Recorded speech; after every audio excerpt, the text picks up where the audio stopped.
Hello everyone, सभी मित्रों को मेरा नमस्ते और जय श्री राम। तो चलिए मित्रों, बिना किसी देरी के शुरू करते हैं इस वीडियो को। सबसे पहले जो आपकी दैनिक पाठ योजना डायरी है, उसके ऊपर आपको पाठ योजना का क्रमांक लगा लेना है। उसके पश्चात में आपका जिस विद्यालय में बीएड या बीटीसी का प्रशिक्षण प्रोग्राम चल रहा है, उस विद्यालय का आपको नाम लिख देना है। और जिस दिनांक को आप पाठ योजना बना रहे हो तो वो दिनांक आ जाएगी। और जिस विषय की आप पाठ योजना, तो आज का जो अपना विषय है वो है गणित, और कक्षा है आज की 8। तो कक्षा 8 की आज अपन पाठ्य योजना तैयार करेंगे।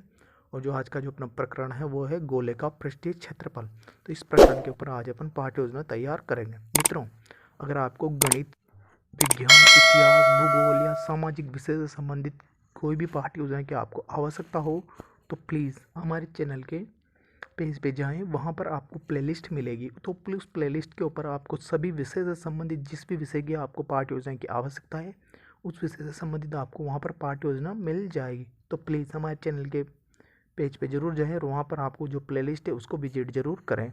तो मित्रों, आते हैं फिर से अपनी पाठ्य योजना के ऊपर। तो इस प्रकार से आपको ये सारी खानापूर्ति कर लेनी है। उसके पश्चात आप हेडिंग डालेंगे शिक्षण के उद्देश्य। तो शिक्षण के उद्देश्य हेडिंग डाल लीजिए और इसके अंदर आपको 3 कॉलम बना लेना है। पहला कॉलम होगा क्रम संख्या, दूसरा हो जाएगा विशिष्ट उद्देश्य, तीसरा हो जाएगा अपेक्षित व्यवहारगत परिवर्तन। ये 3 कॉलम बना लेना है। तीनों कॉलम बनाने के पश्चात में जो आपका शिक्षण बिंदु वाला कॉलम है, तो इसको विशिष्ट उद्देश्य, तो उसके अंदर आप विशिष्ट उद्देश्य को लिखेंगे। उससे लिखने से पहले आपको ये समझ लीजिए कि शिक्षण उद्देश्य होते क्या है। शिक्षण उद्देश्य तात्पर्य है कि छात्र, अध्यापक तथा शिक्षक द्वारा जब शिक्षण करवाया जाता है तो उस शिक्षण से बच्चे के अंदर क्या परिवर्तन होगा, या शिक्षण करवाकर छात्र, अध्यापक या शिक्षक बच्चे में क्या परिवर्तन लाना चाह रहा है।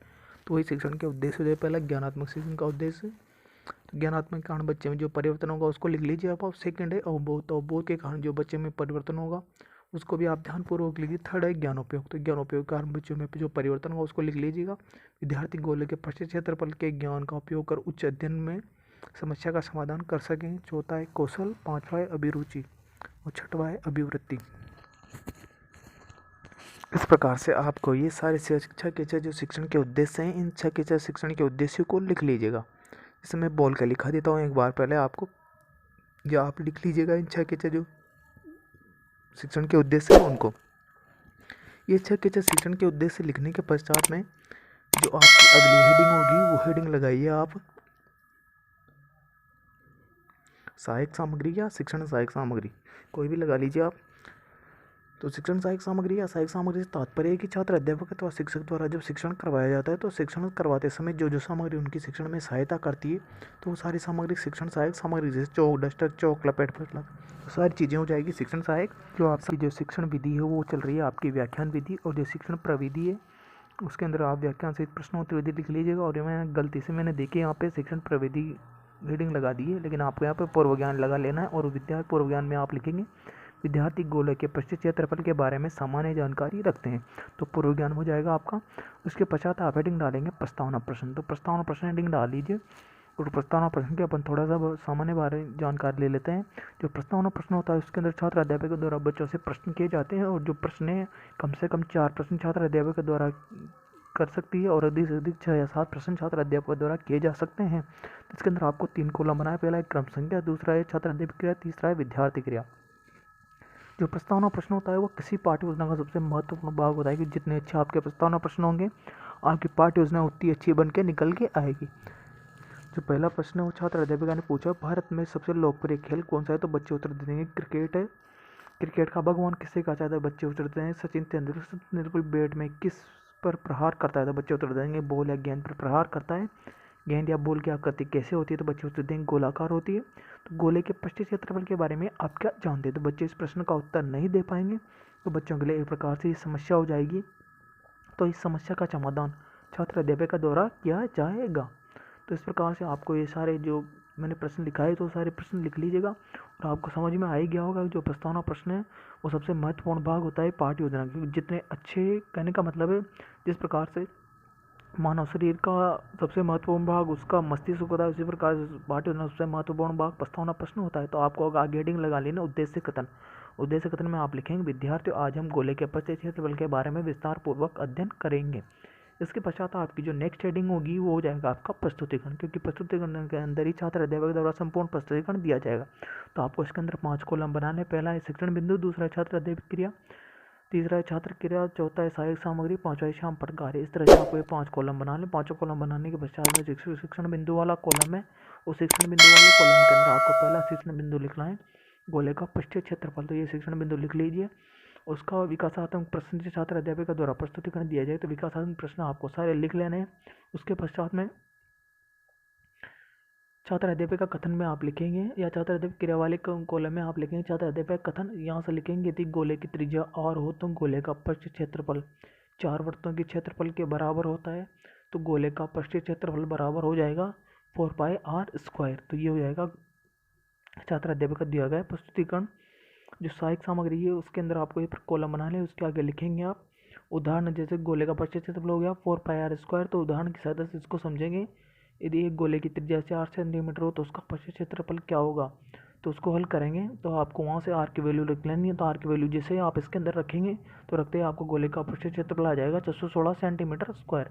इस प्रकार जो सहायक सामग्री है उस सहायक सामग्री के अंदर देखिए मैंने जो चित्र बनाया है गोले का, उस प्रकार से आपको सारा चित्र बना लेना। और गोले का पृष्ठ क्षेत्रफल के बारे में संपूर्ण जानकारी मैंने उसके अंदर दे दी है आपको। तो इस प्रकार से आपको जो श्यामपट कार्य है उस श्यामपट कार्य को इस प्रकार से आप परिपूर्ण कर लीजिएगा। उसके पश्चात आते हैं आपके बोध प्रश्न। जो बोध प्रश्न है वो बोध प्रश्न आप लिख लीजिए। जैसे मैंने लिखा है, जो कि बोध प्रश्न होते हैं वो छात्र अध्यापक द्वारा पूछे जाते हैं। तो इसलिए पूछे जाते हैं ताकि बच्चे का ध्यान पाठ से इधर उधर भंग नहीं हो या भटके नहीं। इस वजह से छात्र अध्यापक द्वारा बोध प्रश्न किए जाते हैं। इस प्रकार से आपको अगले पेज पे फिर से ये 5 कॉलम बना लें। पहला कॉलम होगा शिक्षण बिंदु, दूसरा हो जाएगा छात्र अध्यापक क्रिया, तीसरा हो जाएगा छात्र क्रिया, चौथा हो जाएगा सहायक सामग्री और पांचवा हो जाएगा श्यामपट कार्य। इस तरह से आपको ये 5 कॉलम बनाए। 5 कॉलम बनाने के पश्चात में जो द्वितीय कॉलम है आपका अर्धगोले का पृष्ठीय क्षेत्रफल ज्ञात करना है। अर्धगोले की तुलना से आपको पृष्ठीय क्षेत्रफल ज्ञात करना है। ये हो जाएगा आपका द्वितीय शिक्षण बिंदु। तो इसका छात्र अध्यापक द्वारा प्रस्तुतिकरण से करेगी। तो इसका प्रस्तुतिकरण के अंदर विकासात्मक प्रश्न से शुरुआत करी तो आपको सारे विकासात्मक प्रश्न लेने हैं। उसके पश्चात में छात्र अध्यापक कथन में आप लिखेंगे अर्धगोले के 2 फलकों में एक वक्रीय और एक समतल फलक होता है। ये दोनों फलक क्षेत्रफल का योग अर्धगोले का कुल पृष्ठीय क्षेत्रफल कहलाता है, जो 2πr² + πr² हो जाएगा। अर्धगोले का कुल जो पृष्ठीय क्षेत्रफल होगा वो 3πr²। एक उदाहरण की सहायता से इसको समझेंगे। एक अर्धगोले की त्रिज्या 14 सेंटीमीटर हो तो उसका कुल क्षेत्रफल क्या होगा। तो आर की वैल्यू अपने पास 14 सेंटीमीटर पड़ी हुई। तो अर्धगोले का कुल पृष्ठीय क्षेत्रफल अपने वो जानते हैं 3πr² होता है। तो आर की वैल्यू आप इसमें रखेंगे और इसको सोल्व करेंगे। तो सोल्व करते ही आपको यहाँ से अर्धगोले का पृष्ठीय क्षेत्रफल निकल के आ जाएगा। विद्यार्थी क्रिया में आप लिखेंगे, विद्यार्थी ध्यानपूर्वक सुनेंगे। और जो सहायक सामग्री उसके अंदर देखिए मैंने चार्ट बनाया है अर्धगोले का कुल पृष्ठीय क्षेत्रफल का। इस प्रकार से आपको चार्ट बना लेना है। और जो श्यामपट कार्य है उस श्यामपट कार्य के अंदर देखिए मैंने अर्धगोले के फलक से संबंधित वक्र प्रश्न होते हैं। तो सारी जो महत्वपूर्ण बातें हैं उनको मैंने इस चार्ट के अंदर या श्यामपट कार्य के अंदर दर्शा दिया है। इस प्रकार से आपको ये सारे लिखने हैं। उसके पश्चात आते हैं बोध प्रश्न। मैंने पहले बता दिया जो बोध प्रश्न होते हैं किसके द्वारा पूछे जाते हैं और क्यों पूछे जाते हैं, मैंने सारी जानकारी आपको दे दी। इस प्रकार से आपको ये सारे बोध प्रश्न यहाँ से लिख लेने हैं। तो अतः जो आपकी पाठ्य योजना है वो यहीं पर समाप्त होती है। उससे पहले आपको हेडिंग लगा लेनी है मूल्यांकन प्रश्न। और मूल्यांकन प्रश्न के बारे में थोड़ी सी जानकारी ले लीजिए। जो मूल्यांकन प्रश्न है वो किसके द्वारा पूछे जाते हैं और क्यों पूछे जाते हैं। जो मूल्यांकन प्रश्न होते हैं वो छात्र अध्यापिका द्वारा पूछे जाते हैं और इसलिए पूछे जाते हैं ताकि उसने जो पाठ बच्चों को पढ़ाया है वो बच्चों ने कितना उन्होंने सीखा है, उन्होंने कितना ग्रहण किया है, इस बारे की में जानकारी लेने की या प्रतिपुष्टि या फीडबैक लेने के लिए छात्र अध्यापिका द्वारा मूल्यांकन प्रश्न किए जाते हैं। जो मूल्यांकन प्रश्न होते हैं वो छात्र अध्यापिका द्वारा किसी भी प्रकार के बनाए जा सकते, लघुतरात्मक, अति लघुतरात्मक, बहुविकल्पात्मक, रिक्त स्थान वाले, मिलान चिन्ह वाले, सत्य सत्य वाले, किसी भी प्रकार के प्रश्न छात्र अध्यापिका द्वारा बनाए जा सकते। जैसे मैंने प्रश्न बनाए जिन सारे प्रश्नों को आप लिख लीजिएगा आपकी सुविधा के अनुसार। उसके पश्चात जो आपकी नेक्स्ट हेडिंग होगी वो हो जाएगा आपका गृह कार्य। तो गृह कार्य दे दीजिए आप बच्चों को, और बच्चों को आप गृह कार्य ऐसा दीजिए जिस घटना से आपने बच्चों को पढ़ा है उस घटना के आधार पर आप बच्चों को गृह कार्य दे दीजिए ताकि बच्चे घर पे जाके जो अपने खाली समय का सदुपयोग आसानी से कर सकें। मित्रों, आशा करता हूँ कि आपको वीडियो अच्छा लगा होगा। तो प्लीज़ वीडियो को लाइक करें, शेयर करें और चैनल को सब्सक्राइब करना ना भूलें मित्रों, क्योंकि मित्रों सब्सक्रिप्शन का कोई भी चार्जेस नहीं है, ये फ्री ऑफ कॉस्ट है। और जो घंटी वाला आइकन है उसको दबाना ना भूलें मित्रों।